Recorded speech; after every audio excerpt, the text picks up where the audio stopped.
Good evening, folks, and welcome to the gorgeous Moray Firth up in Scotland. I wanted to talk to you about gambling.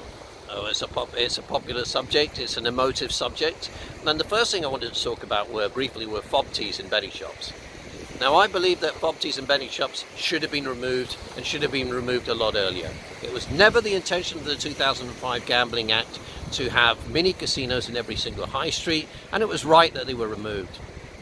But going forward, it appears that those same people who argued with me that the fob tees should be removed have turned to a more general attack on gambling. And I don't think this is representative of the majority of us. And I think it's time for us to all speak out. It appears, for example, this week that the Gambling Commission is having a conference with intentions to protect more people from the harm created by gambling, in their view. And I see many of the invitees of these being invited to speak at this conference are representatives of the responsible or fair gambling groups. All of these people are drawing wages, all of them.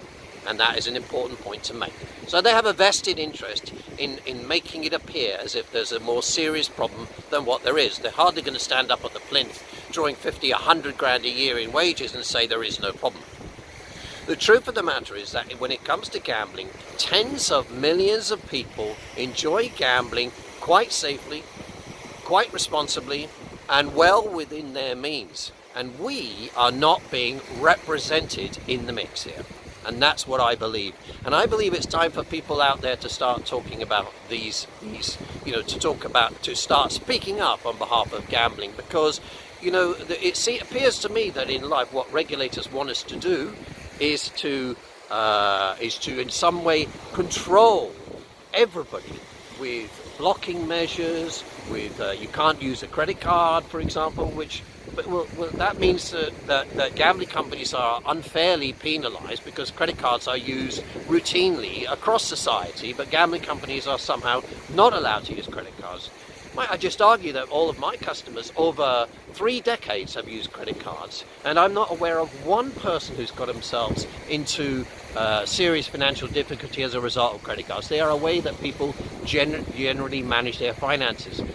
But these are only part of, the credit card thing is only part of a range of measures planned by the Gambling Commission, which will in effect reduce the service levels that gambling companies can provide to you. For example, they'll be required to at point of sale to tell you, to remind you that you shouldn't really be gambling. Well, why not? The fact of the matter is that humans love to gamble. We need to gamble. If you go racing like I do and you see people having a bet on a horse and the race is nearing the finish, how excited they are about that horse race, how much more interesting the race becomes, how much more joy that they actually get from the fact that they've actually had a bet. So I think it's not a bad thing that gambling is out there, and we need to be speaking up a lot more on behalf of the majority of us who are able to control our gambling, because that is the reality. Most people are well capable of controlling their gambling and don't need any help from regulators whatsoever. So I say to you, if you believe like I do that gambling is something that you enjoy, that you love, and you've always done, and well within your means, then you are what's called the silent majority. And I believe it's time for the silent majority out there to speak up and tell the regulators that we do not need them interfering anymore in our lives, giving us more measures in order to keep themselves in jobs. I don't believe that's how we want to live our lives, and we don't need to be told how to live our lives. So let's hear a lot more from you guys in the future, I do hope. And I thank you very much for your time this evening. And if you like this video, then do like or follow this Facebook page, because there will be a lot more interesting and honest reports from your favorite UK bookmaker. Good night, guys.